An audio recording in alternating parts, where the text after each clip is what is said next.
அம்மா டயட்ல இருக்கேன்டா. இனிமே டீ காலையில சாப்பாடு எதுவும் கிடையாது. இது மாதிரி புரோட்டீனா சாப்பிட போறேன். हे प्रभु हे प्रभु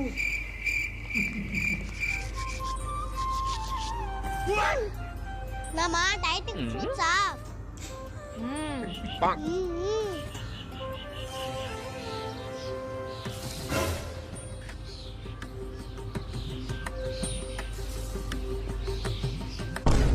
மா இப்போ என்னமா குடிச்சிட்டு இருக்க? அம்மா டயட்ல இருக்கேன்னு சொல்லிட்டு இருக்கேன்ல, அதுக்கு கரெக்டான டயத்துக்கு ஜூஸ் குடிக்கணும். அதான் ஏபிசி ஜூஸ் குடிச்சிட்டு இருக்கேன். நீ நடத்து என்னம்மா காலையில இருந்து புரோட்டீனா இறக்கிட்டு இருந்த, இப்ப பழைய மாதிரி பழைய சாதம் சாப்பிட்டுட்டு இருக்க. அட போடா, அதெல்லாம் சாப்பிட்டு என் வயிற்றுக்கு பத்தவே இல்லடா. அதான் பழகி சாப்பிட்றேன். யானைக்கு பொறி உருண்டை கொடுத்தா பத்துமா? அந்த மாதிரி இருக்கு உன் கதை.